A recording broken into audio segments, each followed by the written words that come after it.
por separación de muchas partes, o sea, hacer pedacito aquello. Ahora quiero que entienda el propósito que Juan o a dónde nos quiere llevar.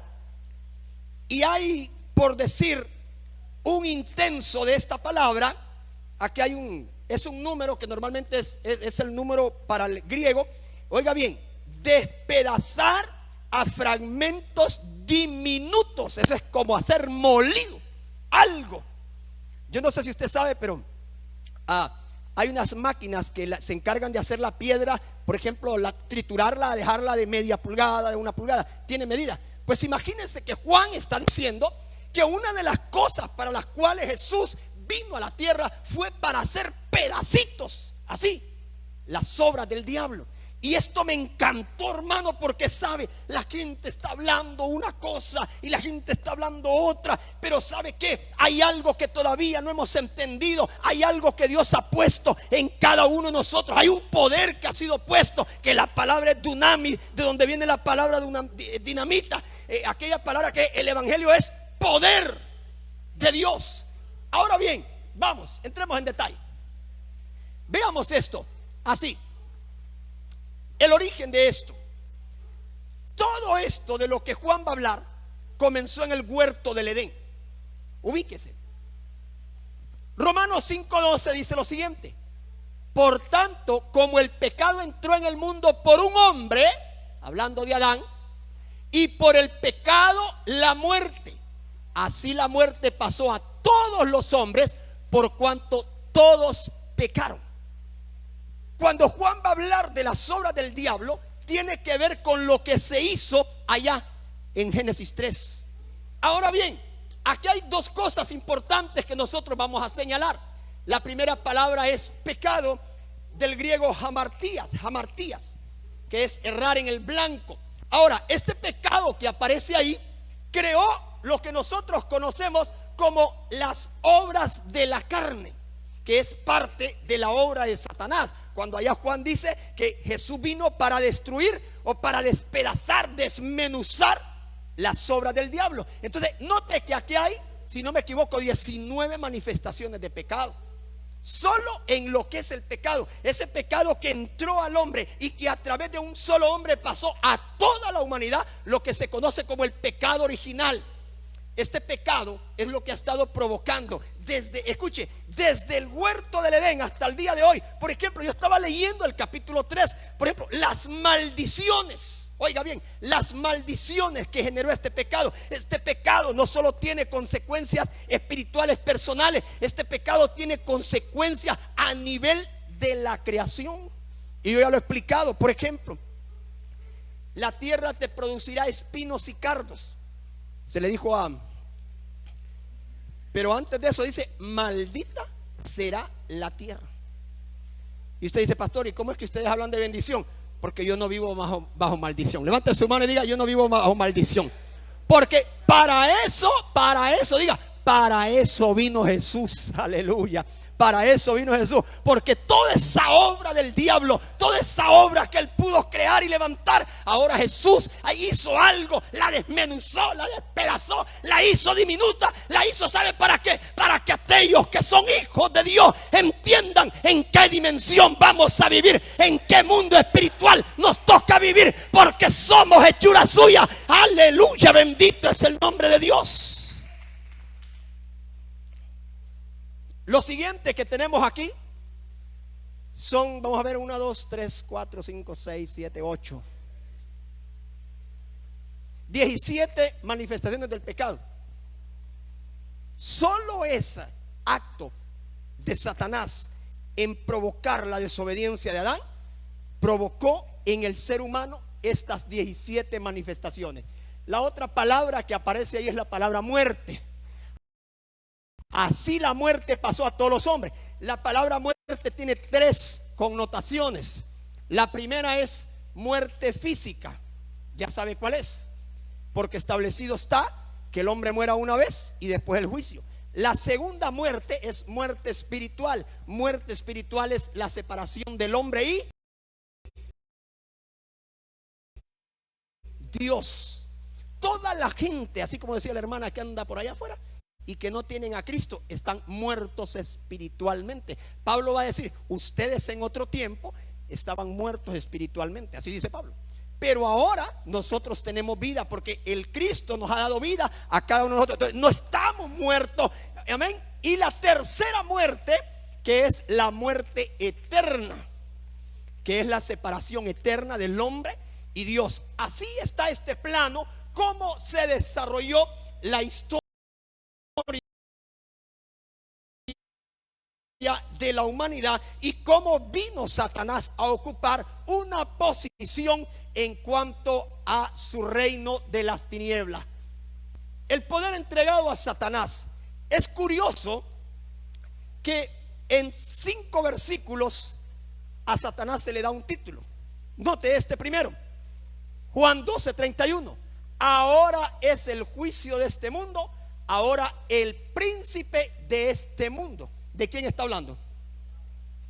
Porque Satanás adquirió ese poder porque fue el hombre que le entregó ese poder al reino de las tinieblas. Y note quién está hablando ahí. Ahí está hablando Jesús. Luego en este otro pasaje que está en Juan 14:30, el mismo Jesús dice, no hablaré ya mucho con vosotros porque viene el príncipe de este mundo y él nada tiene en mí. Está notando que Satanás adquirió un poder, no un poder que le confirió Dios, sino un poder que el hombre se lo entregó. Porque el hombre, el pecado lo hace esclavo al hombre. ¿Y esclavo de quién? De Satanás. Por eso él se convirtió. Es más, si se recuerda, en la tentación él le dice a Jesús, todos los reinos del mundo me pertenecen. Y alguien puede decir, ¿Satanás estaba mintiendo? No, no estaba mintiendo porque Jesús le hubiera dicho. ¿Por qué le pertenecen? Porque todos los reinos del mundo están bajo su obediencia o dominio. Y yo digo obediencia, bajo su dominio. Y no porque el hombre es sometido, sino porque el hombre por voluntad propia elige querer eso. El hombre es esclavo del adulterio, el hombre es esclavo de la fornicación, el hombre es esclavo de la pornografía. Bueno, cuando hablo de hombre, entiéndame, hombre, mujer. Bueno, hay que establecer el género. Vaya, hablemos del ser humano, porque ahora ya no puede decir uno, hay que hablar de género, pero igual, Dios creó varón y hembra. Entonces el ser humano se vuelve esclavo.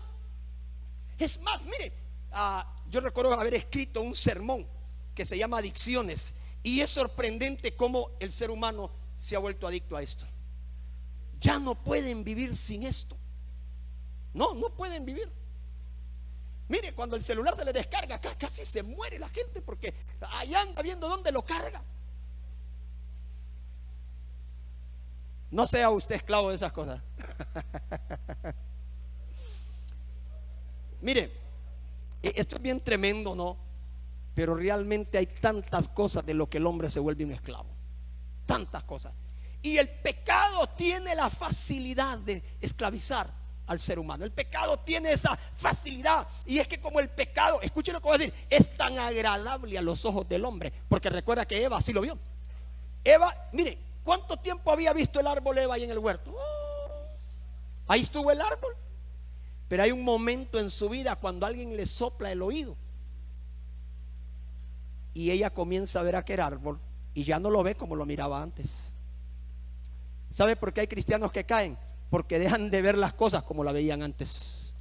Antes lo mirabas como un hijo de Dios en santidad. Cuando pierdes esa santidad, dejas de ver eso como deberías de verlo, y se pierde en primer lugar el temor a Dios y cruzamos la línea que nunca debimos de cruzar.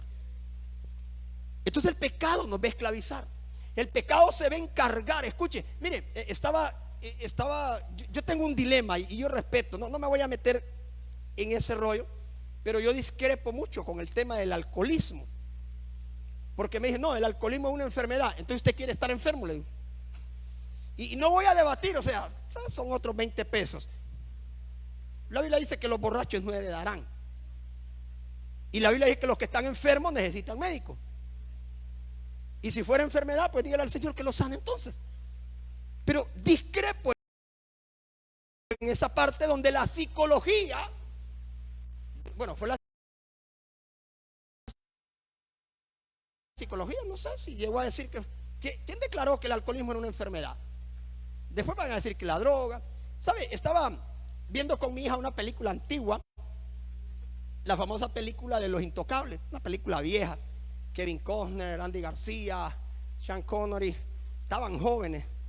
Y le digo a Ceci, a mi hija, ¿sabes qué es lo irónico de esa historia? Porque el licor era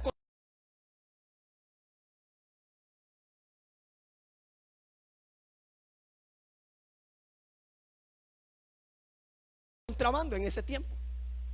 Y cuando logran meter a la cárcel al Capone, después de que Helio había perdido parte de su grupo, le dicen a Elliot Ness que el Estado legalizó el licor. ¿Cómo se sentía de frustrado? ¿Y sabe qué es lo insólito? Que Elliot Ness termina como alcohólico. Qué ironía, ¿verdad? Después de haber peleado tantos años contra aquello, aquel hombre terminó, me imagino, tenía que ver la decepción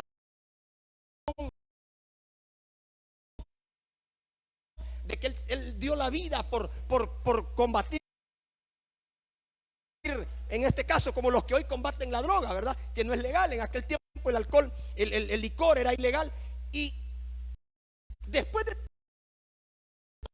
todo lo que pasa, y ahí sale la escena en la película, le dicen que el Estado legalizó el licor. Y cuenta la historia que Leonés terminó como un alcohólico, como un esclavo del alcoholismo, aquello con lo que él tanto peleó. Y saben qué pensé, hay cristianos que así terminan, después de estar hablando del pecado, diciendo del pecado, terminan ellos mismos, y ahí se cumple lo que es la palabra, como el perro vuelve otra vez. Pero note que dijo perro, no hijo. Los hijos vuelven a casa. El término perro son otros 20 pesos. Perro se le dice lo que está diciendo Pablo. Pablo le está diciendo a los efesios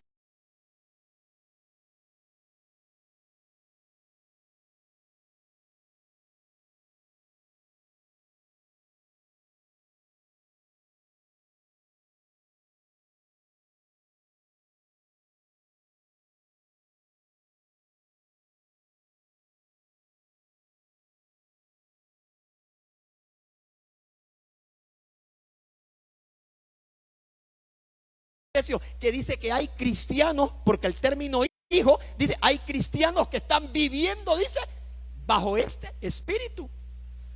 Cuando dice hijo se refiere gente que había sido cristiana, están diciendo allá todavía siguen bajo el pecado.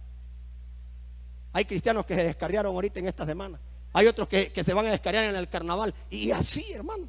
Y Pablo va a decir, mire, espíritu que ahora opera en los hijos de desobediencia, ver el pecado como algo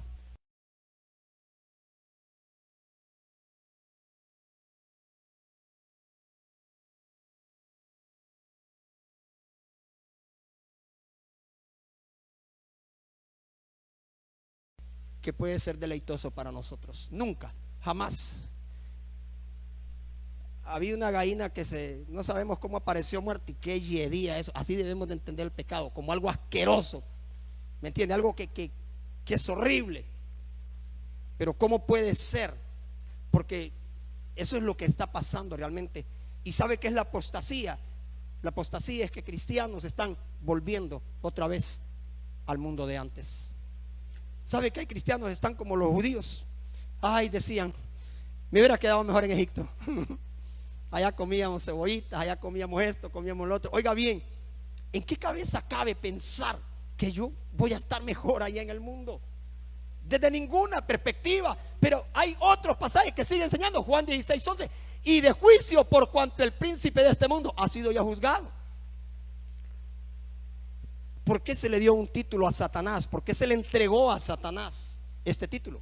Porque fue el hombre que le concedió ese derecho. Dios lo puso en el huerto como un ser libre.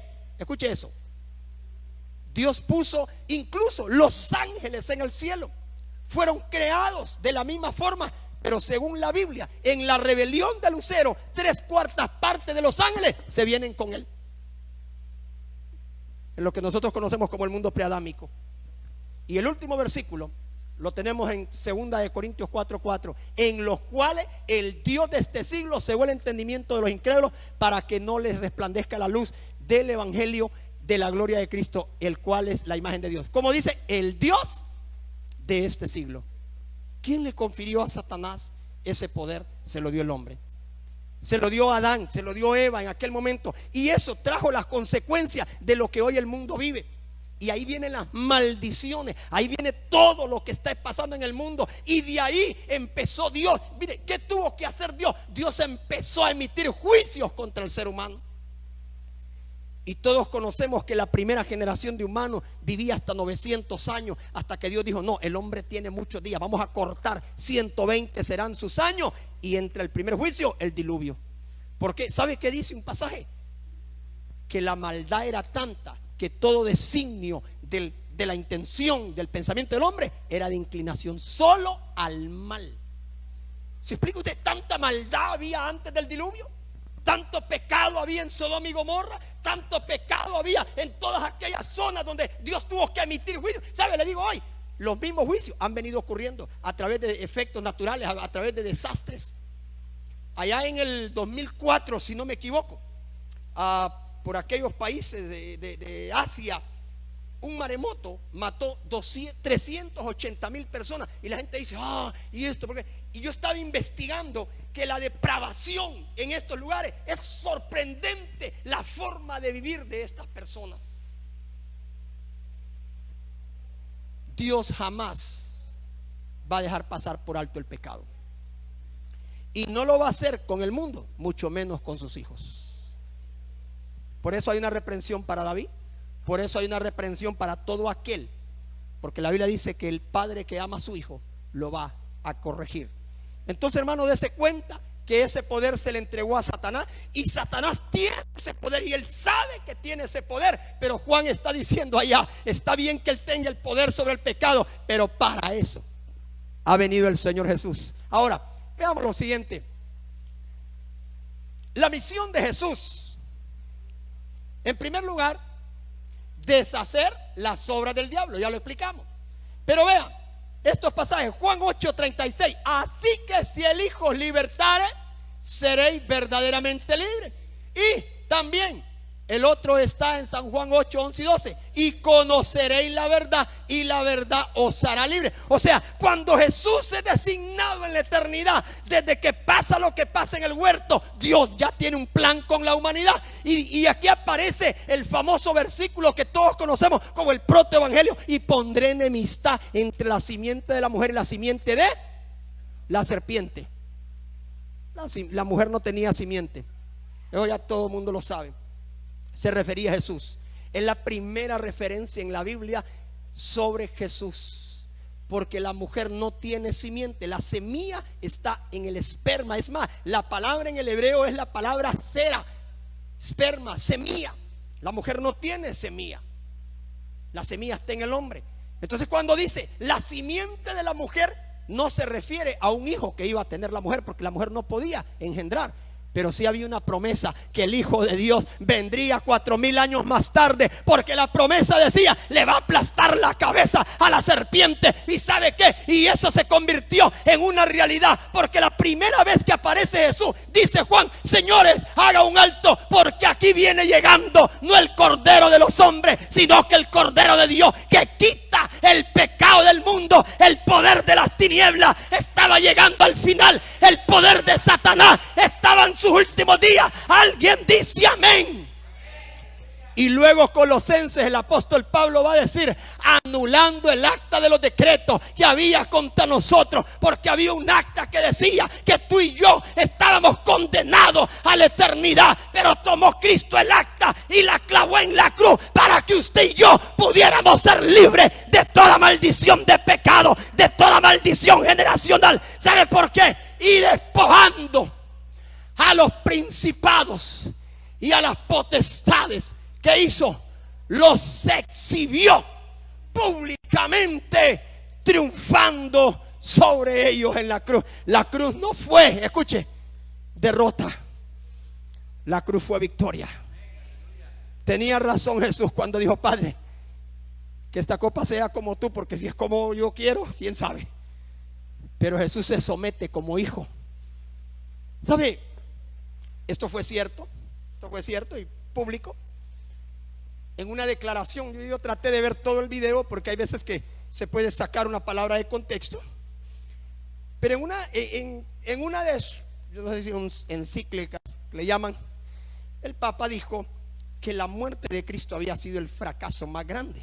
Lo dijo, usted lo puede investigar, por eso no tengo problema de decirlo. Y yo dije, ¿qué revelación tiene este hombre? Cuando aquí me dice que la muerte de Jesús más bien fue la victoria, más bien la muerte de Jesús. ¿Sabe qué, hermano? Yo siempre me he imaginado esto. Yo me imagino a Satanás y los demonios haciendo fiesta. Lo logramos matar, pero al tercer día le empezó aquel terremoto, empezó aquel movimiento, y aquel Cristo que había muerto, así tuvo que oír, yo me imagino la voz del Padre, donde lo levanta de la tumba, así como había levantado a los muertos. Pero también eso nos trajo a nosotros, esa resurrección nos trajo vida a nosotros, entendiendo, escuche lo que le voy a decir, que ningún poder de las tinieblas ejerce fuerza sobre un hijo de Dios. Ningún poder, ninguna enfermedad. Vaya quitándose eso de la mente. Esa enfermedad que usted tenía, eso no tiene poder sobre su vida. Ese problema en su casa, eso no tiene, porque toda la obra que el diablo tenía implantada en esta tierra fue despedazada, fue deshecha por el Cristo de la gloria. Fue totalmente...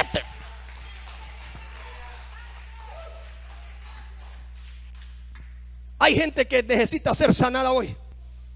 ¿Cuántos dicen amén?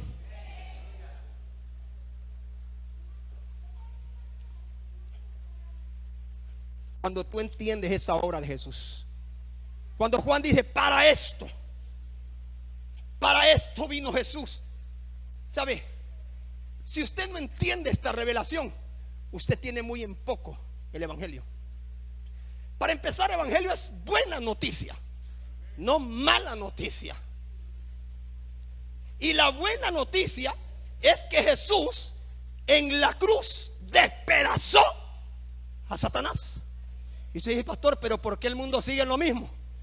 El mundo, usted lo acaba de decir, usted y yo estamos en victoria. Levante su mano y declárelo. Usted y yo estamos en bendición. Usted y yo caminamos en abundancia. Usted y yo caminamos en libertad en todas las áreas. Libertad financiera. Usted camina en libertad de sanidad. ¿Sabe por qué? Cuando entendemos esta palabra, escuche, Satanás es un ser vencido. No le esté otorgando ningún poder que no tiene, porque el único que es poderoso es el Cristo de la gloria. El único que tiene poder. Él tiene poder sobre la muerte. Él tiene poder sobre la vida. Él tiene poder sobre todo lo que se levante. Ninguna obra del diablo será suficiente para poder vencer a un hijo de Dios. Por eso Pablo dice, en Cristo somos más que vencedores.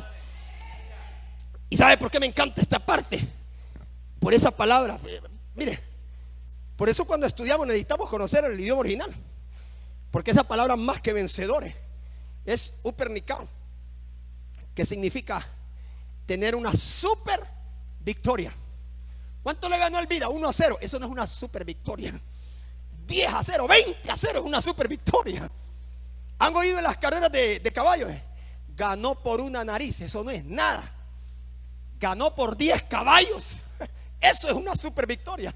Levante su mano, diga, en Cristo yo tengo una super victoria. Entienda que es una super victoria. Todo lo que el diablo, toda la obra del diablo fue destruida en la cruz del Calvario. Fue totalmente desmenuzada en la cruz del Calvario. Por eso le enseñaba esa palabra. Mire, fue triturada la obra del diablo, porque Cristo ahí tomó a los principados, a los potestades, y no solo triunfó sobre ellos, sino que los exhibió.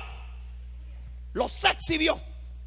Por eso Pablo entiende y dice que el diablo está ¿dónde? Ahí está. Y le digo algo, no lo deje salir de ahí. El diablo es un ser, escuche, ya vencido. Y haga lo que haga, toda obra del diablo fue destruida por mi Cristo. ¿Cuántos le alaban por eso en esta noche? Dígale, Señor, yo no puedo tener depresión, porque esa es una obra del diablo. En el nombre de Jesús ya fue destruida. Señor, yo no puedo tener en mi cuerpo tal enfermedad, porque Cristo en la cruz del Calvario le llevó. El profeta Isaías lo había dicho ciertamente. Él llevó nuestra. Y no, note algo. Note algo. Note el presente de Isaías. ¿Verdad que Isaías no dice llevará? Lee el texto. ciertamente Él llevó. ¿Por qué Isaías habla en presente? ¿Por qué? Porque la obra fue hecha desde antes de la fundación del mundo. Tú eras escogido desde antes de la fundación del mundo. Tú eres sano, tú eres bendecido desde antes de la fundación del mundo. Pastor, ¿y por qué estoy aquí? ¿Por qué estoy en esta iglesia? Porque tú no lo has entendido, no te ha caído el 20. Pero aquellos que tienen revelación, levanten su mano, diga: tengo revelación, aleluya. Y yo entiendo por qué ese lenguaje presente. Ciertamente Él llevó. Es más, ¿cuál es pasado? Él llevó, es pasado. Imaginen, ni siquiera es presente. Y todavía faltaban 700 años para que apareciera Jesús. Pero Él dice: Él llevó. Escuche lo que le voy a decir. La fe no está sujeta al tiempo. ¿Alguien me escucha eso? Yo puedo decir hoy: mi enfermedad fue quitada de mí. ¿Entiende eso? Porque la fe no está sujeta al tiempo. Usted no va a jugar a conjugar: yo tuve fe, yo tengo fe. La fe se sobredimensiona, ella no está sujeta al tiempo. Por eso Isaías allá dice: ciertamente Él llevó en tiempo pasado, Él llevó toda tu enfermedad, Él terminó con el pecado, Él pagó la deuda, herido por nuestras ¿cómo es que? Por nuestras rebeliones. ¿Se fija cómo funciona la fe? A mí Dios me va a bendecir. A mí Dios no me va a bendecir. A mí Dios ya me bendijo. A mí Dios me va a sanar. A mí Dios no me va a sanar. A mí Dios ya me sanó. Cambie su lenguaje, porque las obras de Satanás fueron deshechas hace 2000 años en la cruz del Calvario. Y usted vuelve a decir: pastor, ¿y por qué estoy así? Porque usted no lo ha entendido. Comience a hablar el lenguaje de la fe. Comience a usar este lenguaje. Así que si el Hijo os libertare, ay, a mí me libertó el Señor, ¿y por qué yo voy a empezar a levantar mis manos? Ay, pastor, yo no podía levantarme la silla, ahora me puedo levantar, porque si el Hijo te ha libertado, entonces serás verdaderamente libre. Y una vez que hemos conocido la verdad, esa verdad que es la palabra del Señor, es la que está rompiendo cadenas, es la que está trayendo sanidad, es la que está trayendo liberación, es la que está rompiendo todo aquello que se quiere levantar contra tu vida, contra tu familia. Alguien dice amén esta noche. Wow. Esto me encantó a mí.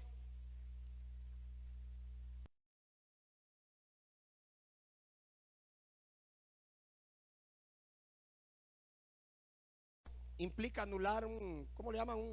Un decreto por ahí, o un PCM. Mire, es un protocolo. Aquí no van los protocolos. Aquí Jesús dice: aquí se anuló y se anuló.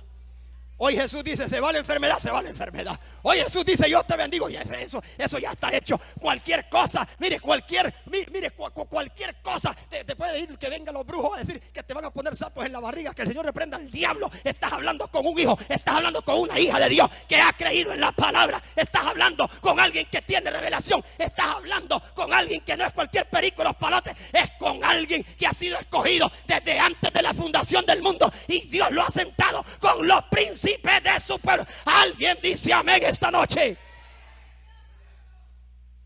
A alguien le está hablando el Señor.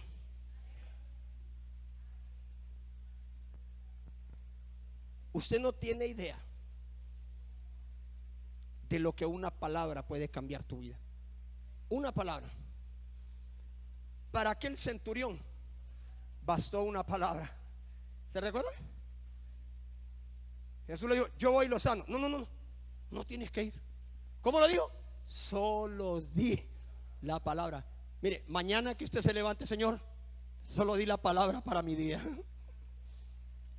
y usted va a ver la gloria de Dios. ¿Sabe cómo se lo dijo a Marta? Marta, si crees, verás la gloria de Dios. ¿Sabe por qué hay quienes no están viendo la gloria de Dios? Porque están viendo la gloria que Satanás tenía, y se quedaron viendo: ay, es que el diablo tiene poder, y que el Señor reprenda al diablo. El diablo es un ser derrotado. El diablo es un ser, ¿cómo? Le voy a volver a decir la palabra. Se la voy a decir otra vez, porque yo sé que usted la necesita. La palabra es esa deshacer. No sé, pero yo siento que esa traducción a Reina Valera se tradujo de la Vulgata latina, que era una versión católica. Yo digo: ¿por qué usaron una palabra tan suave? deshacer. Me hubiera gustado desmenuzar. Ha agarrado un pan usted y lo ha agarrado en la mano y lo ha desmenuzado, así que lo deja polvito. Por eso me encantan otras versiones, porque son como más agresivas. Más así, más.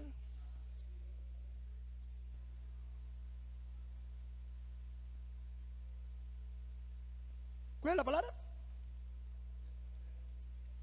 Jerezo.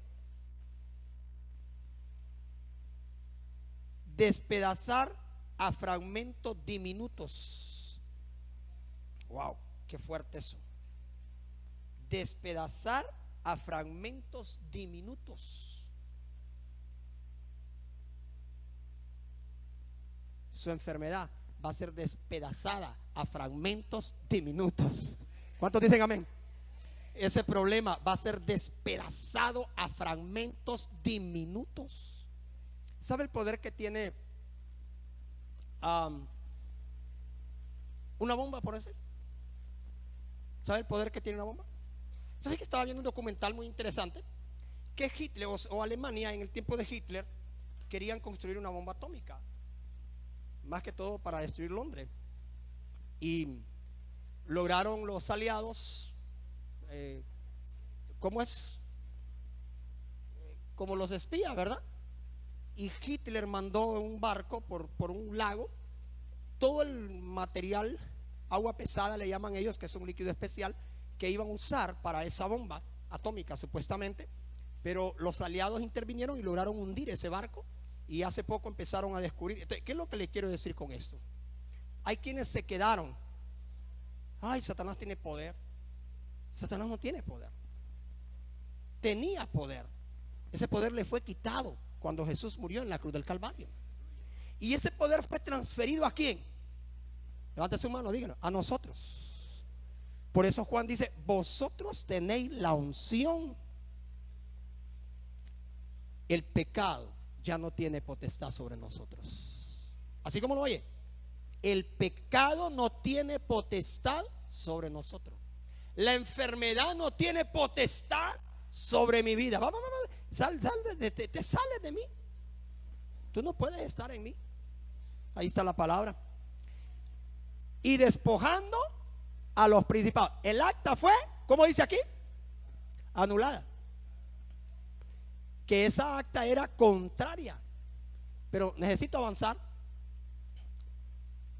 para esto, la reflexión de hoy.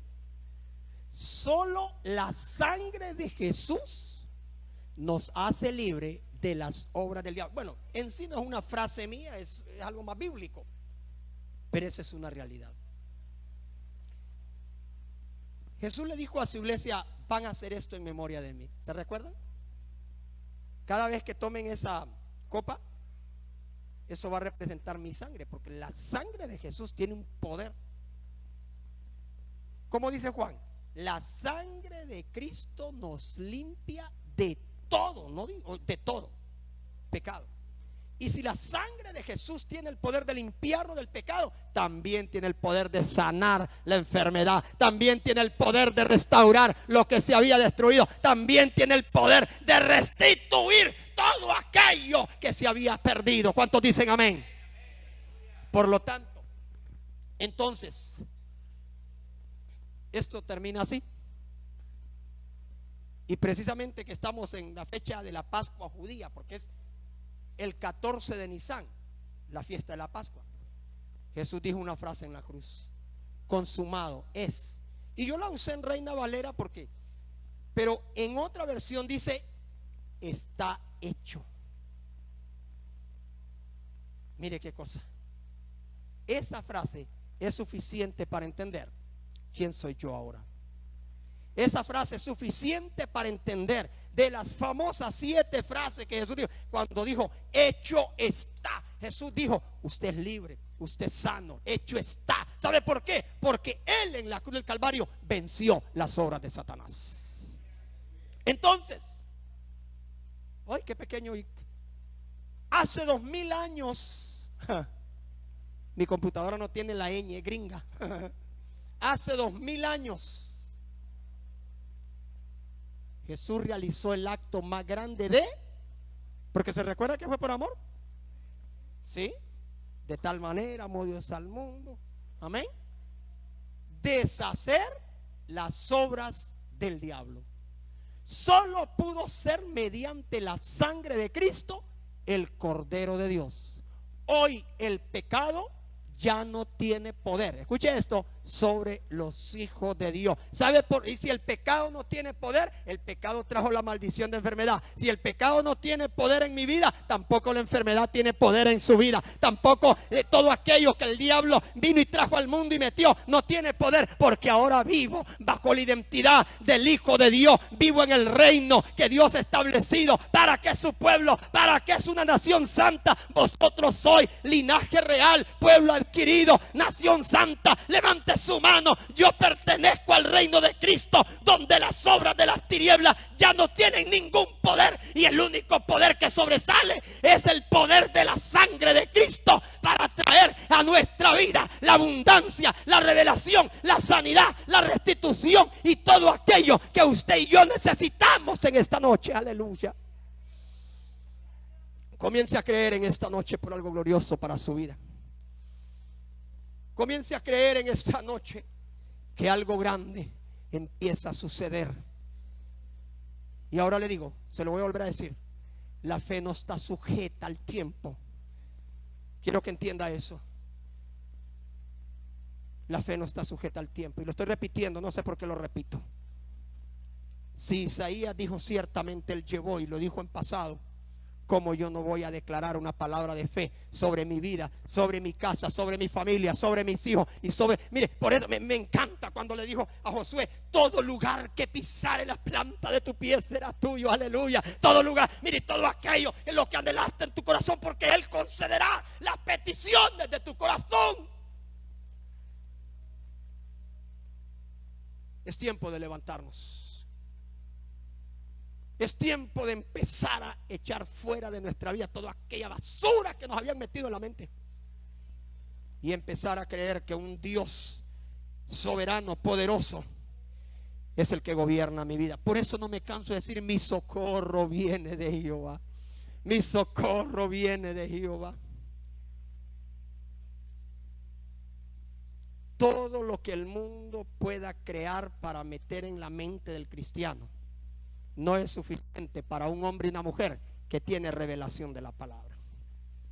Póngase de pie, por favor.